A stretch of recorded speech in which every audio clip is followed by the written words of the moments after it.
Ka-Express, Kai Soto versus Josh Hawkinson.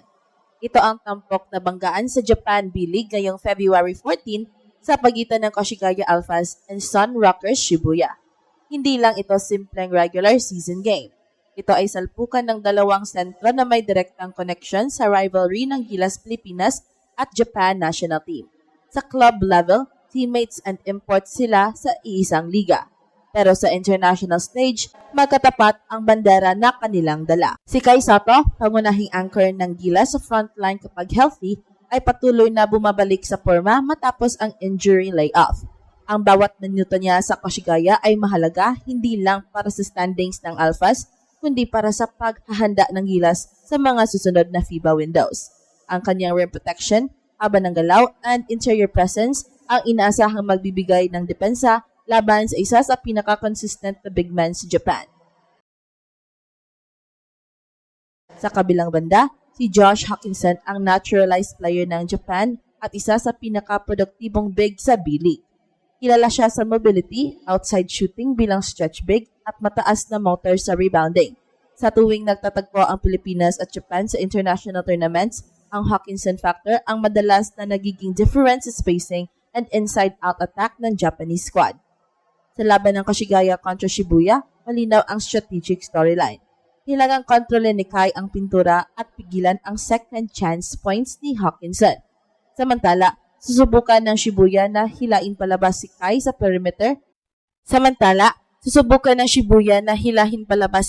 perimeter upang buksan ang driving lanes. Ito ang parehong chess match na madalas nating nakikita kapag Gilas kontra Japan. Para sa mga taga-subaybay ng Gilas, ang matchup na ito ay hindi lang B-League fixture. Isa itong preview ng posibleng susunod na kabanata ng regional rivalry. Tanong ngayon, sino ang magpapakita ng mas malinaw na dominance sa paint? Ang poste ng Gilas o ang naturalized cornerstone ng Japan? Gilas storyline agad ang bumabalot sa Koshigaya Alphas kontra Sun Rockers Shibuya ngayong February 14. Oo, B-League game ito sa Japan. Pero ang tunay na bigat ng laban ay nasa match-up ni Kai Soto and Josh Hawkinson. Sa bawat tapatan nila sa loob ng paint, para na ring rehearsal ito ng Pilipinas kontra Japan sa international stage. Hindi lang ito club pride. Ito ay extension ng national rivalry. Si Kai Soto ay patuloy na binubuo muli ang kanyang rhythm and conditioning matapos ang injury setback. Sa Koshigaya system, malinaw ang papel niya. Rim protector, interior anchor, and vertical spacer sa pick and roll. Kapag nasa loob siya, nag-iiba ang defensive rating ng Alphas. Mas agresibo ang guards dahil may 7'3" safety net sa likod. Pero ang tunay na test ngayong gabi ay kung kaya niyang sabayan ang mobility and outside shooting ni Hawkinson. Dito pumapasok ang tactical layer ng laban. Si Hawkinson ay hindi traditional na back-to-the-basket big. Kaya niyang bumaba para mag-dribble handoff, mag-pop sa 3-point line, at mag-open ng driving lanes para sa Japanese guards. Kung ilalabas niya si Kai sa perimeter, mababawasan ang rim protection ng Alphas. Ito mismo ang blueprint na ginagamit ng Japan laban sa Gilas sa FIBA competitions. Spacing first, attack second. Para sa Koshigaya, kailangan nilang gawing advantage ang haba at size ni Kai sa low block. Early steals, deep post touches, and high-low actions ang maaaring magbigay ng edge. Kapag napilitang mag-double team ang Shibuya, lalabas ang kick-out opportunities para sa shooters. Ibig sabihin, ang laban ay hindi lang one-on-one. Ito ay tungkol sa kung sino ang makakapagdikta ng tempo sa loob. At para sa Gilas fans, bawat galaw ni Kai dito ay may mas malaking kahulugan. Ito ba ang senyales na handa na siyang ibalik ang dominant presence laban sa Japan? O mas mananaig ang versatility ni Hawkinson? Sisilipin din natin ang frontline rotation and coaching adjustments na pwedeng magdesisyon ng laban. Kung sisilipin ang mas malalim na tactical na aspeto ng laban, ang magiging susi ay kung paano gagalaw ang frontline rotations ng parehong koponan habang nasa court sina Kai Soto and Josh Hawkinson. Hindi ito simpleng starting center versus starting center matchup. Ito ay laban ng systems at kung sino ang mas makaka-adjust sa chess match sa loob. Para sa Koshigaya Alphas, kailangan magiging disiplinado ang weak side defense habang hinahabol si Hawkinson sa perimeter. Kilala ang naturalized big ng Japan sa kakayahang mag-pop after screens. Kapag nag-high pick and roll ang Shibuya, may dalawang option si Hawkinson. mag-roll papasok o umatras para sa open jumper. Kung mag-drop coverage si Kai, kailangan niyang kontrolin ang mid-range area nang hindi minibigay ang open 3. Kung mag-switch naman sila, posibleng ma-expose ang Alpha's guards sa size mismatch sa ilalim. Sa kabilang banda, kapag si Kai ang nasa offensive end, malinaw ang dapat gawin ng Alphas. Pilitin si Hawkinson sa physical battle sa low post.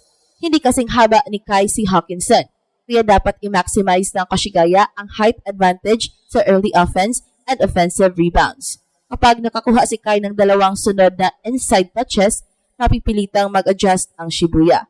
Maaaring mag-double team or mag-front defense. Doon papasok ang ball movement and perimeter shooting ng Alphas. Ang coaching schemes din ang magiging deciding factor.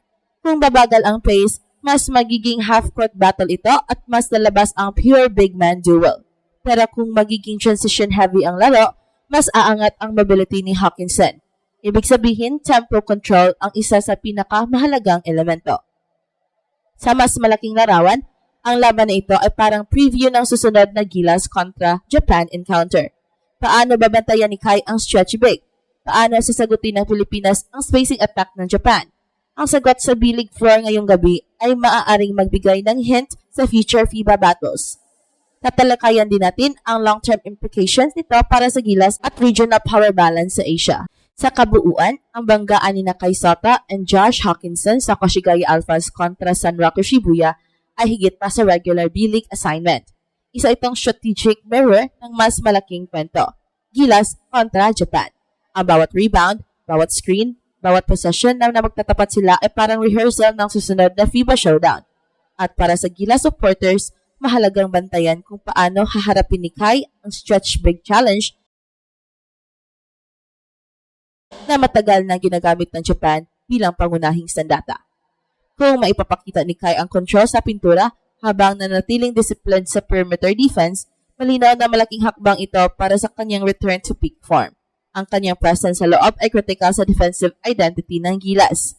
Pero kung mananaig ang versatility and spacing ni Hawkinson, muling mapapatunayan kung bakit epektibo ang system ng Japan sa modern international basketball. Ito ang reality ng Asian rivalry ngayon. Hindi na sapat ang laki lang. Kailangan ng mobility, shooting, and tactical awareness. Ang laban ni ito sa Japan ay maliit na yugto lamang, pero may malaking simbolismo. Dahil sa dulo, ang tanong ay hindi lang kung sino ang mananalo sa B-League game. Ang tunay na tanong, kapag nagkaharap muli ang Gilas at Japan sa mas malaking entablado, sino ang mas handa? Please comment down below. At ito ang Express Info kung saan bawat kwento ginulat ang mundo. Don't forget to like and subscribe.